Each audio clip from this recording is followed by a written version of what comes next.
There's no feeling more intense than starting over. If you deleted your homework the day before it was due, as I have, or if you left your wallet at home and you have to go back after spending an hour in the commute.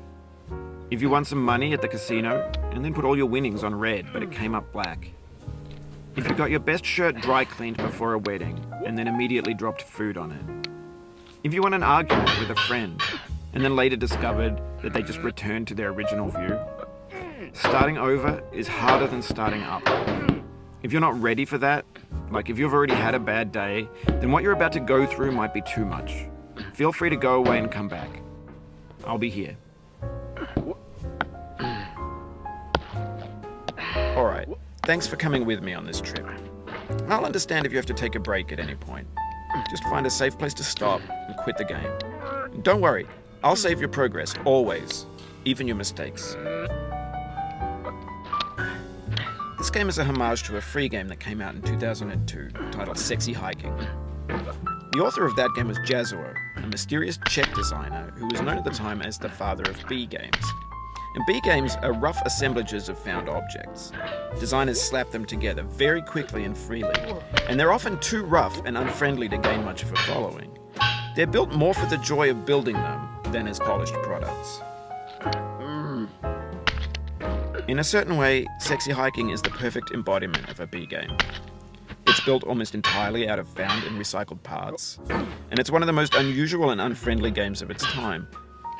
In it, your task is simply to drag yourself up a mountain with a hammer. And that act of climbing, in the digital world or in real life, has certain essential properties that give the game its flavor.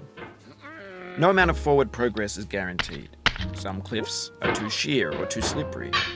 And the player is constantly, unremittingly in danger of falling and losing everything. Anyway, when you start Sexy Hiking, you're standing next to this dead tree that blocks the way to the entire rest of the game. It might take you an hour to get over that tree, and a lot of people never got past it. You prod and you poke at it, exploring the limits of your reach and your strength, trying to find a way up and over. And there's a sense of truth in that lack of compromise. Most obstacles in video game worlds are fake. You can be completely confident in your ability to get through them once you have the correct method or the correct equipment or just by spending enough time. In that sense, every pixelated obstacle in Sexy Hiking is real. The obstacles in Sexy Hiking are unyielding, and that makes the game uniquely frustrating. But I'm not sure Jazuo intended to make a frustrating game. The frustration is just essential to the act of climbing, and it's authentic to the process of building a game about climbing.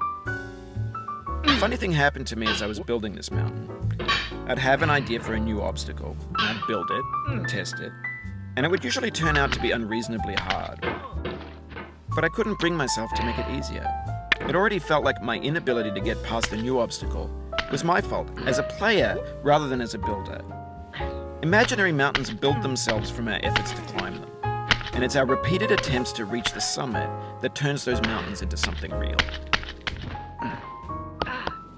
When you're building a video game world, you're building with ideas, and that can be like working with quickset cement. You mold your ideas into a certain shape that can be played with, and in the process of playing with them, they begin to harden and set until they're immutable, like rock. And at that point, you can't change the world. Not without breaking it into pieces and starting fresh with new ideas. For years now, people have been predicting that games would soon be made out of prefabricated objects, bought in a store and assembled into a world. And for the most part, that hasn't happened, because